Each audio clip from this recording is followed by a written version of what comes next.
नमस्कार, मैं मोहन पाठक और बात करेंगे आज हम डोनाल्ड ट्रंप की वो हरकतें जो अब डोनाल्ड ट्रंप को लेकर अमेरिका के अंदर भी ये आवाज़ उठने लगी है कि क्या डोनाल्ड ट्रंप ठीक है। यानी कि जिस प्रकार से दुनिया भर की मीडिया में या स्पेशली भारत के मीडिया में एक ऐसे वर्ड्स को लेके जानकारियां साझा की जाने लगी है कि भैया डोनाल्ड ट्रंप कहीं ना कहीं अब पगला गए हैं। तो होर्मुज स्ट्रेट में जो खेल हो रहा है ईरान के द्वारा, उसमें अब अमेरिका भी कुछ करना चाह रहा है। शायद बताया जाता है कि होर्मुज स्ट्रेट में चीन के साथ मिलकर ये सारी काम हो रहे हैं। ईरान से साठगांठ हो सकता है। क्या भारत को भी इस पर असर झेलना पड़ेगा? इन सारी चीज़ों को भी हम थोड़ा सा देखेंगे, नज़र घुमाएंगे। लेकिन फिलहाल अभी हम डोनाल्ड ट्रंप की बात कर ले रहे हैं कि डोनाल्ड ट्रंप क्यों गाली दे रहे हैं, क्योंकि उनके जो वर्ड्स हैं वो अब दुनिया को पसंद नहीं आ रहे हैं और जिसकी वजह से अब उनकी कहीं ना कहीं पूरी दुनिया भर में थू थू होने लगी है। और ईरान वाले तो इनका मज़ा ही ले रहे हैं। जैसे ये कुछ कहते हैं वैसे ही ईरान वाले मज़ा ले लेते हैं।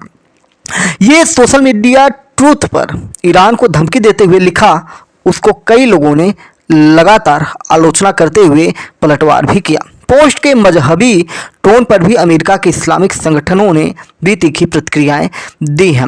अमेरिका के राष्ट्रपति हैं डोनाल्ड ट्रंप और इनसे पूरी दुनिया है इस समय त्रस्त। ईस्टर संडे के दिन भी ईरान पर अपनी टिप्पणियों को लेकर ये विवाद में आ गए। इन्होंने ईरान पर मौखिक हमला किया और ईस्टर डे पर ऐसी टिप्पणियों से वहाँ की आम जनता भी इनसे कहीं ना कहीं खुश नहीं हुई। हालांकि रिपब्लिकन राष्ट्रपति ट्रंप अपनी बड़बोली टिप्पणियों और खरी खरी बातों के लिए पहले से ही जाने जाते हैं।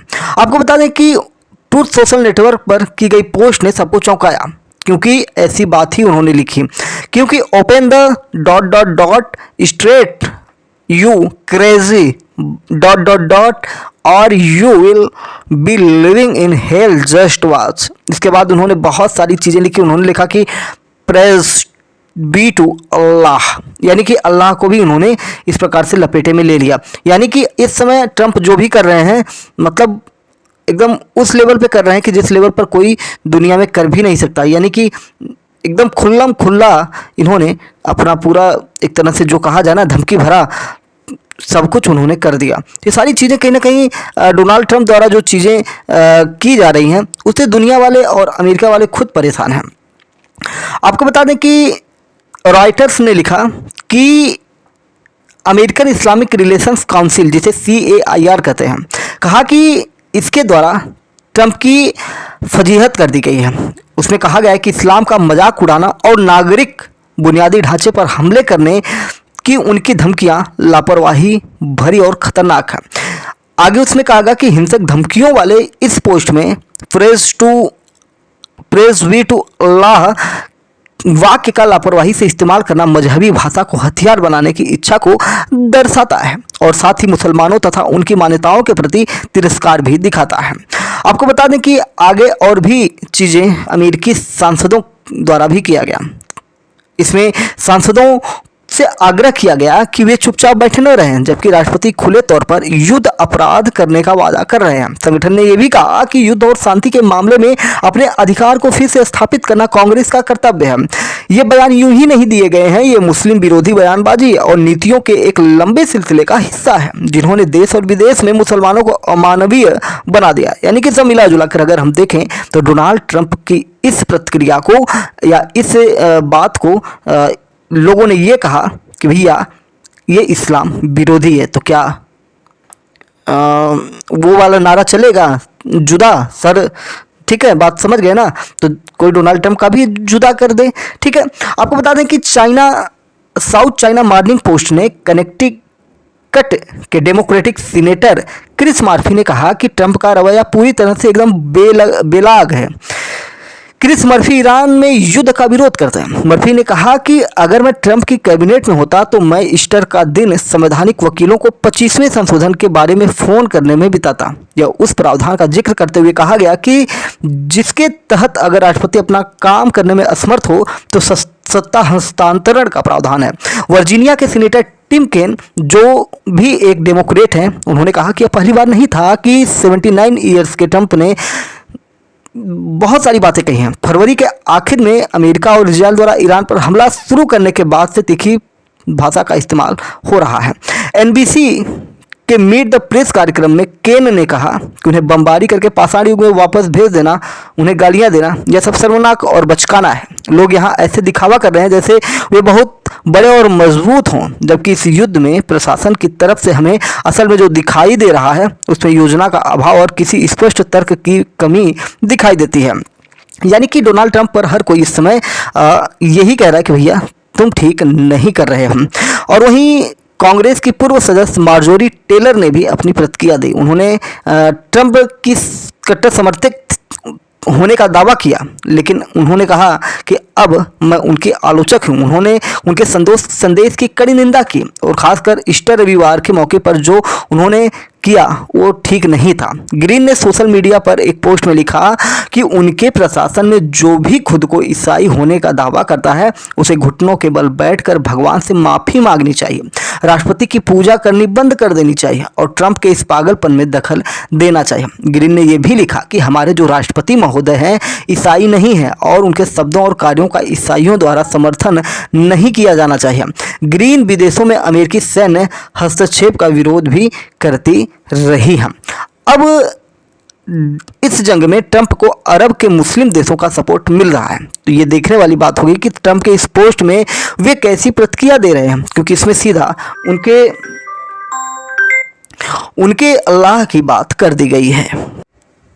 सब मिला जुला कर देखें तो डोनाल्ड ट्रंप जो हैं वो ऐसी ऐसी बातें बोल रहे हैं जिसके बाद से पूरी दुनिया के लोग परेशान और हैरान हैं। और डोनाल्ड ट्रंप की बातें जो हैं वो कहीं ना कहीं अब इस्लामिक देशों को भी चुभेंगी, क्योंकि उन्होंने अपनी बातों में साफ साफ अगर हम देखें तो इस्लामिक देशों को भी टारगेट पर ले लिया है। टारगेट पे क्या, उनका जो आस्था है अल्लाह के प्रति उस चीज़ को लेकर इन्होंने कहीं ना कहीं बातें कही हैं। और गाली गलौज की अगर हम बात करें तो इन्होंने स्क्रीनशॉट में आप देख ही रहे होंगे कि किस प्रकार की भाषाओं का इन्होंने इस्तेमाल किया है। ये सारी चीज़ें हैं। और चीन के साथ अगर ईरान मिलकर कुछ कर रहा है तो उससे भारत को कहीं ना कहीं नुकसान हो सकता है। ये कहीं ना कहीं बड़ी चीज़ें हैं। भारतीय मूल के सांसद खन्ना है, उन्होंने कहा कि ईरान को गालियां देना, युद्ध अपराधों की धमकी देना और यह कहना कि हमने ईरान की बैलिस्टिक मिसाइल क्षमता को नष्ट कर दिया है, इसके बावजूद हमारे जवान वहां उड़ान भर रहे हैं तो उन पर हमले हो रहे हैं। उन्होंने कहा कि हमें अब इस युद्ध को खत्म करना होगा, हमें तुरंत युद्ध विराम की जरूरत है। ईरान, इजराइल और अमेरिका को बमबारी रोककर बातचीत के जरिए समाधान निकालना चाहिए। ऐसी बहुत सारी चीज़ें निकल के आ रही हैं। बराक ओबामा के बारे में भी बहुत सारी बातें हुई। बराक ओबामा की कूटनीति की तारीफ करते हुए कहा गया कि मौजूदा हालात में अमेरिकी लीडरशिप को ओबामा जैसी कूटनीति की जरूरत थी। होर्मुज स्ट्रेट युद्ध अपराधों की धमकी देकर, पावर प्लांट पर अंधाधुंध बमबारी करके या ईरान को गालियां देकर नहीं खुलने वाला। इसके लिए ओबामा जैसा तौर तरीका ही अपनाना होगा, ऐसी बातें कही गई हैं।